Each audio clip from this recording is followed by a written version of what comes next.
Breaking tonight, a lawyer for the Trump presidential transition team is accusing Robert Mueller and his team of inappropriately obtaining private documents as part of its Russia probe. Hello and welcome to Justice. I'm Jeanine Pirro. Thanks for being with us tonight. We're learning a lot about a letter sent to lawmakers by the Trump transition team today that alleges unlawful conduct by the staff at the General Services Administration in handing over transition documents to the special counsel's office. Congressman Ron DeSantis and Jim Jordan are standing by live to react to this developing story. But first, my opening statement. What would you say if I told you your vote doesn't count? That all the effort you put into the issues and candidates is a waste of time? That there are people at the citadel of power who believe that it is their right to invalidate your choice if they don't agree with it? Folks, this is not about politics. It's much bigger. I doubt in American presidential election history that there has been as great a crime or as large a stain on our democracy than that committed by a criminal cabal in our FBI and the Department of Justice who think they know better than we who our president should be. Now, last week I told you it all started when Cardinal Comey destroyed our FBI with political hacks to set events in motion to destroy the Republic because they didn't like the man we chose to be our president. Well, it's time to take them out in cuffs. I took a lot of heat for that and got a lot of pushback, including Stephen Colbert, whom I invite to come on Justice and say what he said to my face. But tonight, Mr. Colbert, in the spirit of the season, I offer this branch. I hereby double down. This is worse than even I imagined. This week we saw documents that gave us context, or as I would say in my DA life, motive for the crimes that I've already described to you in the past. Not that we need motive, since the elements of the crimes have already been established. And folks, this was the mother lode. Members of the FBI and the Department of Justice, some of whom actually ended up on Bob Mueller's team to prosecute Donald Trump, did everything they could to exonerate Hillary Clinton for her crimes and incriminate Donald Trump with a non-existent crime. For example, change grossly negligent, an element of the crime, to extremely careless in an effort to take Hillary's acts out of the criminal realm where there are no criminal consequences. Example, remove reasonably likely hacked by other countries to possibly, to make it appear that there was no hacking of our classified material on Hillary Clinton's completely unsecured server, which the Romanian hacker Guccifer told NBC News from a prison in Bucharest was as easy as opening an orchid on the internet. The person responsible for changing the language from incriminating to innocent is Peter Strzok, a button man in the crime family of James Comey. Strzok, the same man who oversaw the creation of the Trump dossier, the one bought and paid for by the Clinton team, and sat in on Hillary Clinton's interview, who agreed that her aides, Cheryl Mills and Numa Abedin, could be interviewed together, unheard of in law enforcement, and also Strzok, the one who interviewed Michael Flynn, the only one charged with anything.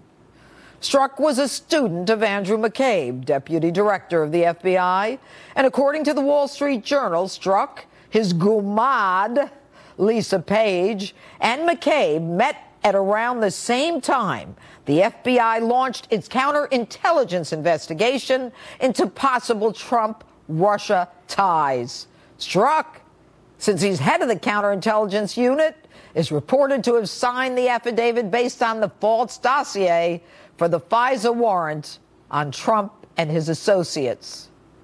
Now, this crime family shows its motive and clear intent in August of 2016 when Soldier Strzok says in a text, I want to believe the path you threw out for consideration in Andy's office, an apparent reference to Deputy FBI Director Andrew McCabe, that, back to quotes, there's no way he gets elected, but I'm afraid we can't take that risk. It's like an insurance policy in the unlikely event you die before you're 40. Close quote. An insurance policy? The deputy director of the FBI, his deputy assistant director, and his girlfriend in the FBI legal department plotting a scheme in the unlikely event that Donald Trump gets elected? They're not willing to take the risk that will elect him, and so the conspiracy to interfere with the election of Donald Trump is hatched. And later, the deputy director and his gomad pay compliments to each other, saying they are both fortunate that they were meant to protect the country from that menace. Bruce Orr, Associate Attorney General, and his wife, their own little crime family. You'll recall Fusion GPS is the company that hired Christopher Steele with Hillary's money to create a false dossier on Donald Trump. The Associate Attorney General's wife actually works for Fusion GPS. And Orr arranges a meeting after the election. Now think about it. After the election with Fusion GPS, which could be for the purpose of covering his own tracks or to get their stories straight in case someone talks. There you have it, folks. The abbreviated version of a criminal cabal, like a crime family in the movies, except this time the FBI is the crime family. As with all crime families, the head needs to be someone who seems holier than thou. The FBI director under whom it all happened called behind his back Cardinal Jim Comey. His consigliere, Andrew McCabe, the lawyer making sure that his wife got Clinton cash to run for office and violating any statute that got in his way. And his button man, Peter Strzok, who along with his gomad Lisa Page, another FBI lawyer, are getting off in their fight to save the country from Donald Trump. Sounds far-fetched, doesn't it? It's not. There's a core group of arrogant, corrupt, and lawless individuals that felt that they, and not we, should decide a presidential election. And when they failed, they conspired to create the false narrative to not just muddy our choice for president, but to bring down his presidency and his family as well. The evidence is there, the motive disclosed. Still not sure? I ask you to look back on a prediction made by a powerful Trump-hating Democrat in January 2017, talking about Donald Trump.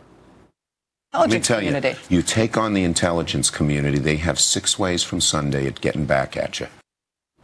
The only thing that remains is whether we have the fortitude to not just fire these people immediately, but to take them out in cuffs.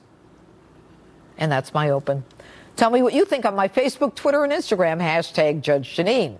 And joining me now with reaction to my opening statement and all of the developing news today and this week, Congressman Jim Jordan and Congressman Ron DeSantis. All right, gentlemen, good evening. Now, you guys have been front and center in this effort to find out what is going on in Congress. And here we are, almost a year into Mueller's investigation, and the only thing we're finding out about is that if there was a criminal conspiracy or a cabal of any sort, it is on the part of people with injustice in the FBI. And my viewers, guys, we've been watching you for months, and you are very aggressive. But my viewers want to know, what now? What are the next steps? Jim, tell me.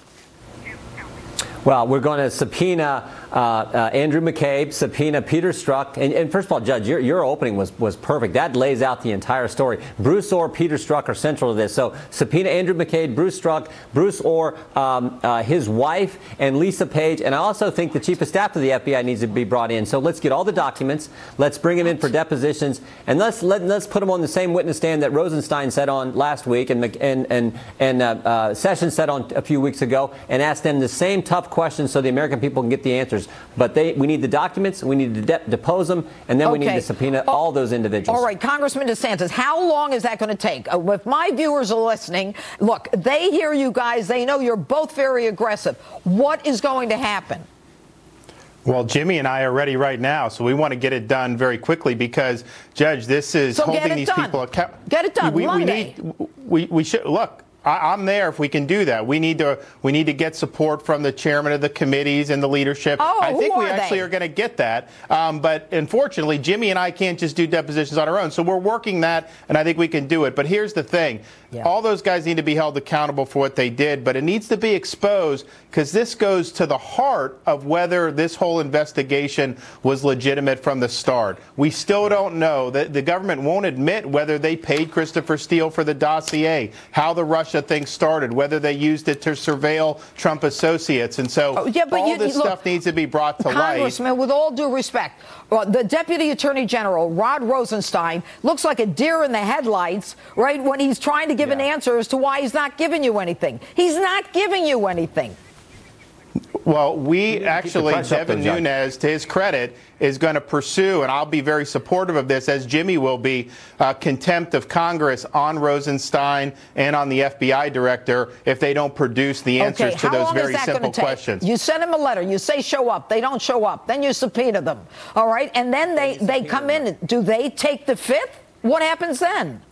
Well, I think we can vote on the contempt before we go for the rest at the end of the year, and we should do that. And I think that it would pass overwhelmingly. What do you think, Jim? Congressman, I think we bring him in. And Chairman, now you're fine. Chairman Goodlatte has told us he is going to subpoena those individuals, bring them in with the documents, depose them, and put them on the witness stand. If they take the fifth, they take the fifth. But Ron is exactly right. There are two fundamental questions. Did the FBI pay Christopher Steele, the author of the dossier? And was the dossier the basis for getting warrants to spy on people associated with President Trump's campaign? If the answer is yes to either of those questions, then this is as terrible as it gets, as wrong as it gets. This should never happen in the United States of America. So that's why this is so fundamental. It is fundamental. I can't agree with you more. But these people are still getting a check from us. Not only should they not be working for us and getting a check, I mean, they should be, as far as I'm concerned, indicted. If Jim Comey and Loretta Lynch couldn't put together a grand jury on Hillary Clinton, then, you know, at least at this point, Jeff Sessions should start putting together a grand jury on this stuff. Let me ask you a question, Congressman DeSantis. On November 13th, Jeff Sessions, the Attorney General, says, I'm going to put people, some of the principals of my department to decide whether we should look at Uranium One. Have you heard anything since November 19th? November 13th? Not from the Attorney General, we haven't. Now, I will tell you, Judge, we will have news on that. I have a lot of documents from this informant. We're going through them. He is going to testify. There's a lot of information there, but it's all being done with the Congress, working with the informant. The Justice Department has not helped at all. Okay, and the informant that you're talking about is the one from the Russia case where, you know, Holder and Loretta Lynch told him that he couldn't talk to anybody. That's right. Okay. Jim, Congressman Jordan, I'm going to go to what we're just hearing about today, and that is that the Mueller has sought information and got information improperly from the transition team or transition documents in the GSA in the Russia probe. And apparently they're saying that it was unauthorized, that he didn't have the right to do it. He didn't follow protocol. What do you know about that, Congressman?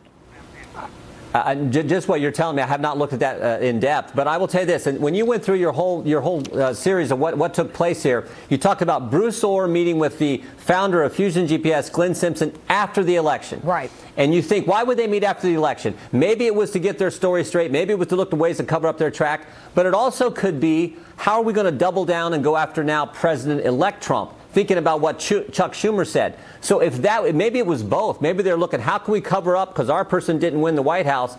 Now what can we also do to go after the now President-elect Donald Trump? That is even scarier, too, if they decide. And think about when all the unmasking, when all the leaks took place, during the transition time. This is scary. And now this comes out about what Mueller was doing with the transition team. Again, this just underscores. Think about this is what amazes me.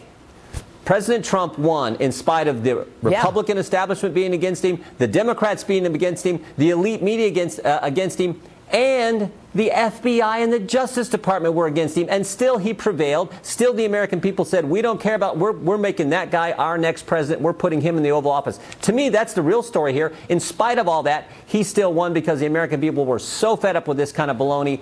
They wanted someone else in that place who could shake things up. And you know, the arrogance, the chutzpah of people in the FBI, Strzok, McCabe, Comey, Lisa Page, all of them saying, you know, we're going to change this, and the intelligence community going after him. But Peter now, Strzok, Judge, Peter Strzok thinks he's James Bond of the FBI. I mean, he had so much. He ran the Clinton investigation, ran the Russian investigation, did all these. Remember, he interviewed Mike Flynn. Yes. He interviewed Mike Flynn after he'd done all this other stuff. Maybe after he put this dossier together. Yeah, and then he interviews Mike Flynn, so that is scary as well. But he thought he was Mr. Super Agent Man, going to save the world from President Trump. But the voters had a different idea. Yeah, who should he wasn't exactly super agent when he was interviewing Hillary Clinton. That was one of the weakest intervieus that the FBI has ever done. It wasn't he even didn't an even interview. confront her with any of her wrongdoing. It was a total snow job from the beginning. You know, Ron, I can't agree with him more. I mean, it was just a discussion. I'm sure they had tea, and that was the end of it, because they could have had her on perjury or lying to a federal officer in 1 second. Did you have classified information on that unprotected server? She says, yes, it's a crime. She says, no, it's a lie. And they didn't do it. But Congressman DeSantis, do you know anything about the latest with Mueller improperly obtaining transition documents in the Russia probe just coming out tonight? I just found out, but Judge, I think what this underscores is go back to Peter Strzok. He's the lead of the Hillary investigation. It was a patsy investigation. He's pro-Hillary. He's very anti-Trump, says it's his duty to get the FBI to stop him from being elected. So the difference between the lack of zealousness with Hillary's investigation and then getting any document under the sun with Mueller, they never used the grand jury with Hillary. They didn't do subpoenas or search warrants. Now they're trying to get everything they can. So do we have equal application of the law or not, or do we give some people a pass and then scorch the earth with other people based on their political Congressman affiliation? Jim Jordan, Congressman Ron DeSantis, you're out front there. You're at the tip of the spear. Thank you so much for being here tonight, both of you. All right, so what do? My next guest wants to hit the pause button on the Mueller investigation until we get the facts of what's really going on. Tom Fitton, president of Judicial Watch, is next on Justice, and later, Street Justice. Don't miss this one. Here we are at Bryant Park trying to find out what people would buy President Trump if he were on their gift list. Stay tuned to find out what everyone says.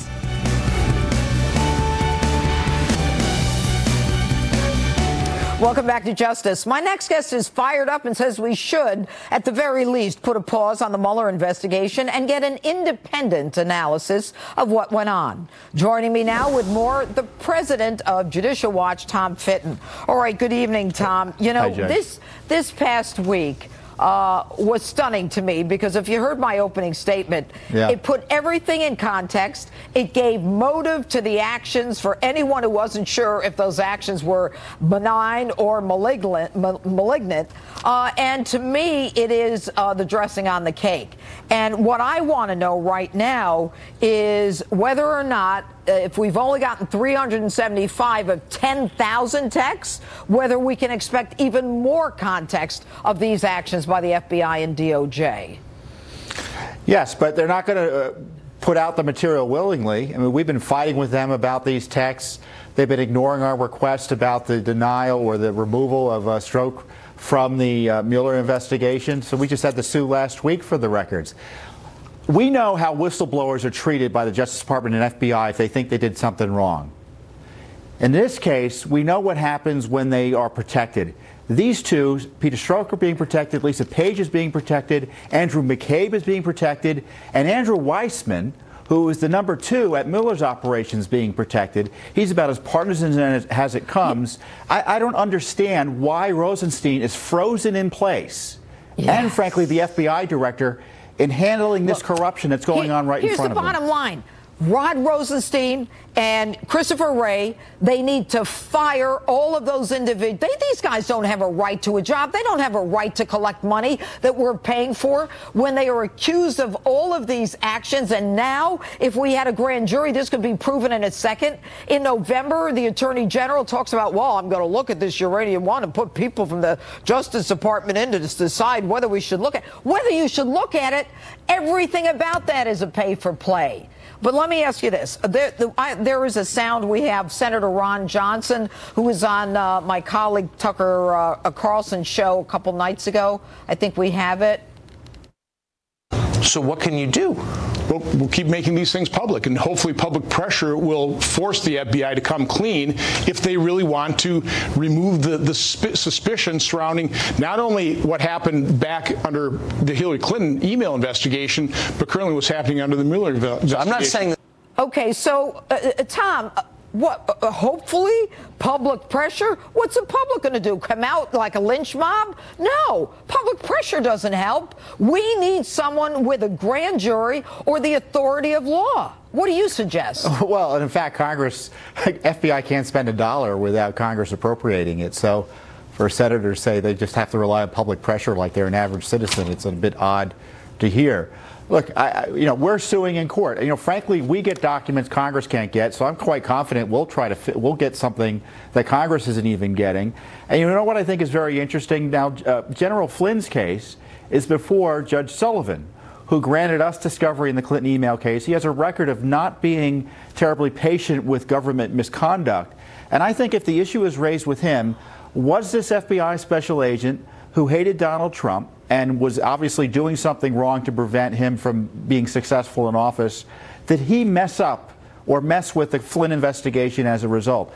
Is the Flynn investigation, is the plea deal clean?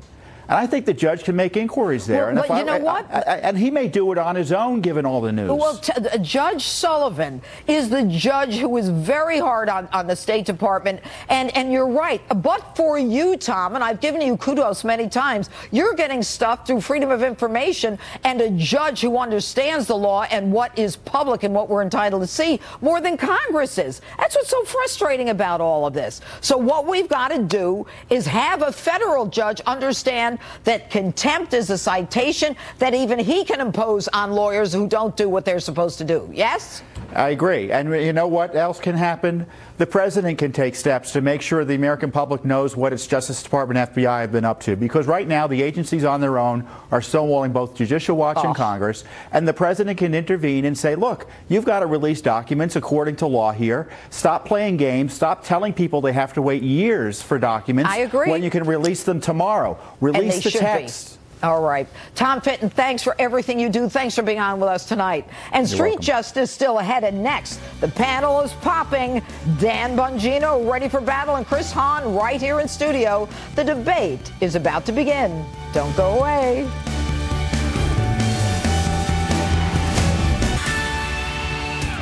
Live from America's news headquarters, I'm Patty Ann Brown. Senator Chuck Schumer of New York is calling on the TSA to speed up plans to secure major transit hubs across the country. The senator wants the Transportation Security Administration to equip public transit hubs with scanners that can detect suicide vests and other explosives. This comes after last week's bombing at the Port Authority bus terminal in New York City. The TSA says the scanner technology is still in the testing phase and not yet ready to be deployed.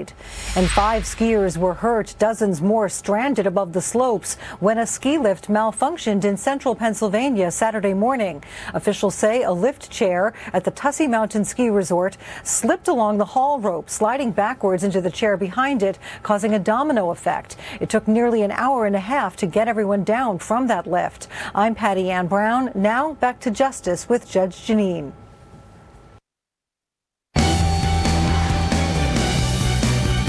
They're spending millions and millions of dollars.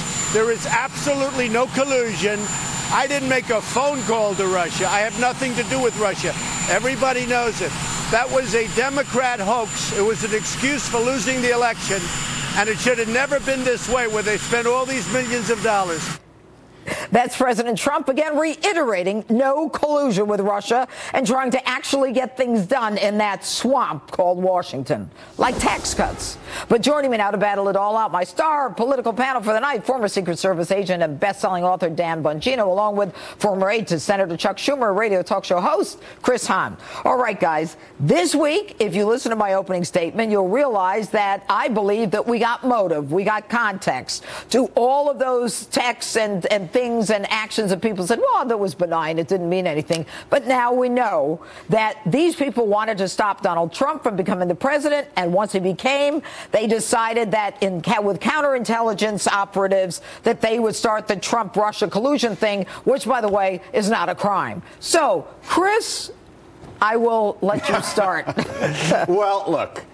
I think the worst thing that could happen right now is for the president or anybody who supports him to try to interfere with the Mueller investigation. What Mueller investigation? Look, there's an investigation going on. Let it play out. Let the chips fall where it may. And if it goes off in a tangent like Ken Starr did, it won't be that big of a deal. Well, but it is a tangent. I'll tell you why it's a tangent, because they got Manafort on tax with Gates, and then they've got Mike Flynn for lying, having nothing to do. We don't know exactly why Mike Flynn pled guilty, and we're going to find out why he pled guilty to lying to them. Right. That was the lower crime. Dan, hit it. Yeah, Chris, here's where you're wrong on this, Chris. I always love debating you, but you're always wrong, unfortunately. This is not an investigation anymore, Chris. This is an inquisition. As the judge set up in the opening statement, and she's correct, if the investigation is founded on the premise that this is going to be strictly a political operation, not a law enforcement one, based on the texts of two of the lead investigators in the case, or I should say a lead investigator and his mistress, who was a lawyer, who already admitted in their text, that they were looking for some kind of, quote, insurance policy because it's too big of a risk. The whole investigation is corrupted. I love debating you, too. We have a good time together. But I got to tell you something. Yes. You sounded awful like I did in 1998. Okay, so let it play out. You're the one who says the past doesn't matter. You want to tell me why people in the FBI are talking about an insurance policy in case that menace Donald Trump wins? What does that tell you? Are these people robots? Wait. Do they not have opinions? Go ahead, Dan. No, Chris, hold on. I'm allowed a rebuttal. You are a judge, right? I'm allowed a rebuttal here, okay? Chris, here's the difference. Whitewater and all that stuff that happened with the Clintons actually happened, okay? I agree with you. Let me point stipulated. I don't like special counsels either, Chris. But don't deny that Whitewater, Travelgate, all that stuff. Nobody came out with those crimes, though. Chris, that stuff, that's fine, but it actually happened. The problem I have with this, Chris, is you can sit on this show right now. You cannot look in the camera. I challenge you right now. I'll fly up to New York tonight and dump $100 in your wallet if you can look into the camera and lay out what crime Donald Trump committed. Go ahead, do it right now. I am going to let Mueller determine what crime was committed. Because there all is the people no who are crime. complaining about Mueller, Is Russia collusion a crime? You said he was a great guy when he got appointed. Is Russia collusion a crime? Russia collusion is not a crime. If you are working with a foreign government to influence this election, you have committed a crime. Really? Go ahead, Dan. Foreign governments are not allowed to participate in our elections. Okay, Chris, let me try this again. I'll fly up to New York tonight and give you $1,000 if you can show me an ounce of evidence that Donald Trump colluded with the Russians to win the election. Just give me anything. Dan, I've read your books. You need your money more than I do. Please keep it. What? My books were bestsellers. Be quiet, Chris. All right, let's move on. Let's move on to something that's moving backwards, but it's just coming out now because they hide everything. Right. Now, Hillary and her girlfriend, Uma, are allowed to walk out of the State Department. We hear this with 5 boxes of information. So what Hillary didn't delete, get rid of with bleach bit, or destroy with a hammer, she carries out of the State Department. How is this allowed to happen, Dan? Judge, I was a former investigator. This is the craziest thing I've ever heard. Let me double down on you. Not only that, Judge, when they go in and interview them about the email scandal, they give them back to computers. Yep. I mean, what kind of... Judge, you're familiar with chain of custody and evidence, right? You give them the crime... if this was a murder weapon case, right? Do you give the gun back to the murderer and go, hey, by the way, keep this for us for a court date later? This is the dumbest thing I have ever heard. Okay, why are they allowed to take things out? She did have some photos on the wall. Give her a break. We don't know what were in those boxes. Photos on the walls? Conspiracy nonsense. Let me tell you, the idea that you destroyed 33,000 emails of yoga classes, which she apparently didn't go to, and her daughter's wedding, okay, is ridiculous. You know, I know. You planned a wedding. You know how hard it is to plan a wedding. Yeah, and I did it in no time. No, it's not such a big deal. And you know what? If you use money from the Clinton Foundation to pay for the wedding, it's even easier. Come on now. All right, no, you come on. There's no evidence. All right, Give me one. You know what? You show me. Give you $1,000 if you promote some evidence. Show me one iota of evidence that this Clinton Foundation was properly structured, and every attorney general who is not corrupted part of it is looking at it. I can say this, Mr. President, and everybody else who's watching tonight, let it play out. Let's see where it goes. Any attempt to make anything go away is going to make it worse. We saw what happened in Alabama, and look. No, we're not talking about Alabama. We're talking about evidence. It has a lot to do with it. Now, Dan, let me ask you this. Mueller apparently calls GSA and says, I want documents from the Trump transition team because they had been apparently working in GSA offices, documents that some are protected by presidential privilege, attorney-client privilege. Mueller doesn't go about getting subpoenas and doing what he's supposed to do. He just bullies his way in and gets it. Why do you think Mueller would do that? Well, because this is not a properly conducted investigation. Again, it's an inquisition, and if I would have done this as a federal agent, I'd probably be fired for running an improper investigation. Judge, nothing's right about this case. We have a president right now who's been a victim of an unprecedented unmasking scandal. Six-figure sums paid to people to make up sexual harassment charges, a litany of fake news charges, an improper investigation, corrupted officials on the inside who hate Donald Trump, and Chris still defends this disaster. Okay, but you know what, Dan, I have to tell you, I mean, you couldn't write this. You couldn't write a book like this. No one would believe it would happen. And Chris, last word, we got 5 seconds. I think that there's a lot going on here. There's a lot to unpack. I think the special counsel is going to get to the bottom of it. I think the Strzok thing proves that he's an honest guy. He removed him when he saw that he might be biased. There's nothing to unpack. Why didn't he remove his Gumad Lisa Page? There's a reason why the Deputy Attorney General says that this is going well. And the Deputy Attorney General is appointed by the President. Dan, finish.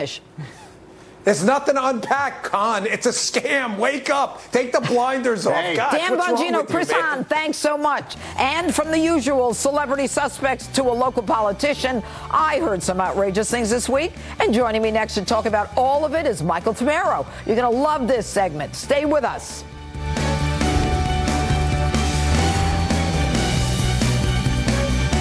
Violence in Chicago is out of control. So take a listen to what one Chicago politician thinks is the answer to help fight that violence. I'm hoping to appeal to the UN to actually come to Chicago and meet with victims of violence and maybe even possibly help out in terms of peacekeeping efforts, because I think it's so critical for us to make sure that these neighborhoods are safe. UN peacekeepers? Are you kidding me? And that's just one of the most outrageous things I heard this week. And joining me now to talk about it all, Michael Tamero, host of In the Foxlight. Yes. All right, Michael, hit it. What do you think? What do you think of that? I mean, as if the minority communities of Chicago have not suffered enough under liberal Democratic rule for decades. This guy wants to bring in the very forces who most recently been accused of all sorts of scandal and abuse in places like Haiti and abroad. Right. But, you know, it's sort of like the ultimate liberal, like, obsession. But you know, this whole idea with the liberals and their global impression of the world, what makes them think the UN and not the local police, the state's attorney, the United States attorneys, maybe they ought to try prosecuting crime, making sure that they have informants, that they go in there. I used to talk in the south side of Chicago when I had a court show there. I got to tell you, the cops didn't even want to go with me. It was so dangerous. They wore Kevlar. I just wore a dress. Well, it's like one more example of liberals trying to subvert the national sovereignty of this country to outside groups. Exactly. When they should just send in Justice Jeanine. Yeah, I'll straighten them out, that's for sure. Yes. All right, more outrageous comments of the week. Now, I got a tweet here from Chelsea Handler. Chelsea Handler says, I'm watching the real Donald Trump speak. It's like watching a remedial penguin try to make a speech. You are so unfit and ill-informed about the military, about criminals, and about law enforcement. I can't wait for your friends in law enforcement to drag you out of the White House in cuffs. What do you think of that one, Michael? Her tweets are like the gift that keeps on giving this holiday season. You know, what part of that speech did she not like?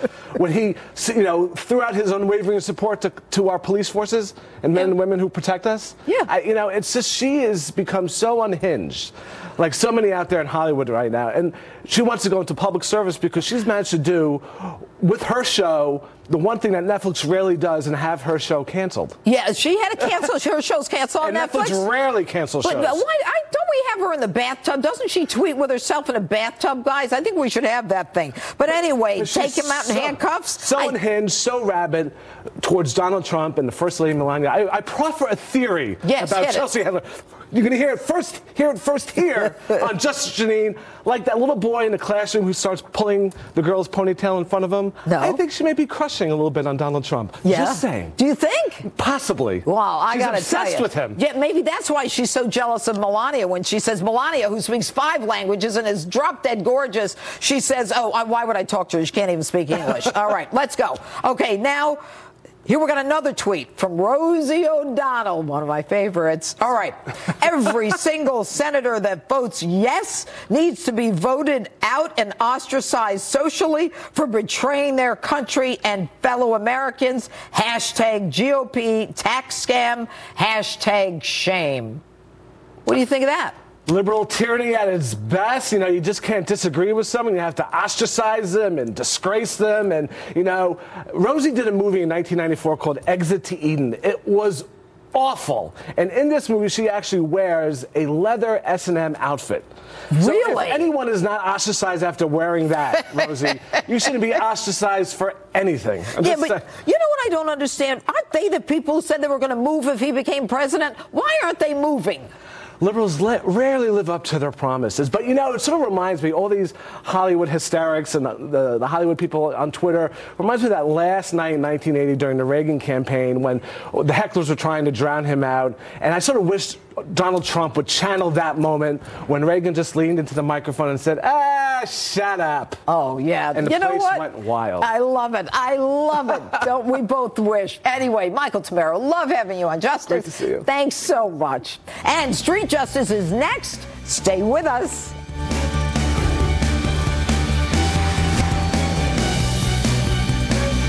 'Tis the season for giving. So this week I went over to Bryant Park Christmas Village to ask people what they would buy President Trump for Christmas this year.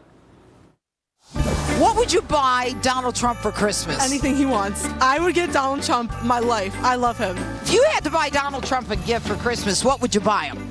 Condoms? If you had to buy Donald Trump a gift for Christmas, what would you buy him? Impeachment. If he doesn't get impeached, what would you get him? A vacation in Bali. Didn't Hillary get money from Bali?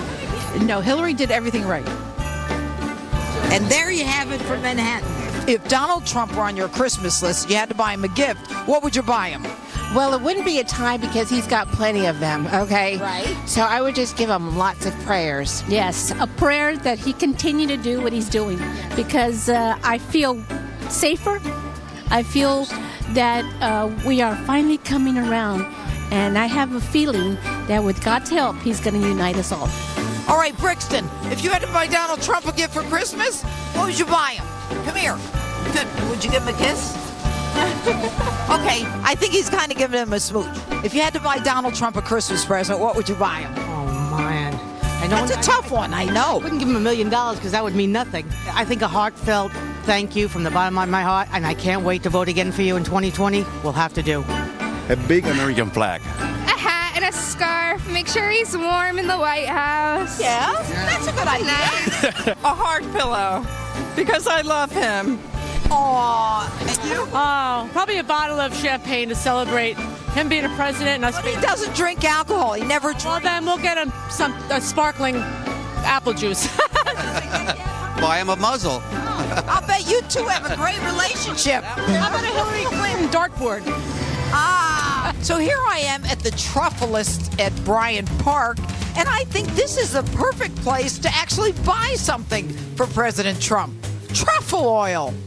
If you were going to buy something for President Trump, if he were on your list, what would you buy him? I'm buying him truffle oil. What are you buying him? I'm going to buy him the wall. Will you help him build it? Absolutely not, but I got truffles. If you had to buy President Trump a gift for Christmas, what would you buy him? Oh my gosh, something gold. Yeah? Something beautiful. Maybe a nice pin. A nice pin? A nice pin, so he can sign all those correct orders in for our country. So you like those executive orders? I most certainly do. Okay, but what do you think he needs? Oh my God, he needs more support. Yes. That's what he needs. America, step up, let's go. Okay, goodbye, Brookston. Merry Christmas. We'll be right back.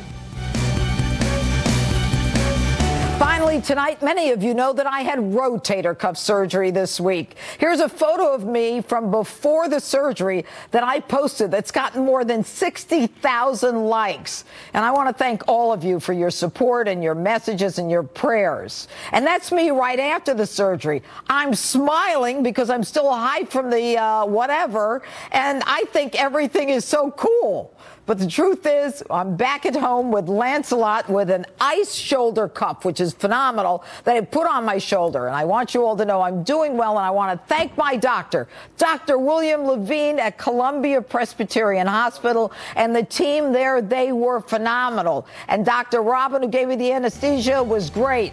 That's the sound for me to get out. Anyway, don't forget to friend me on Facebook. Follow me on Twitter and on Instagram at Judge_Jeanine. You never have to miss justice. If you can't watch, set your DVR. Thanks so much. I'll see you Monday night. I guest host Hannity. I'm Jeanine Pirro, advocating for truth, justice, and the American way. Greg is next.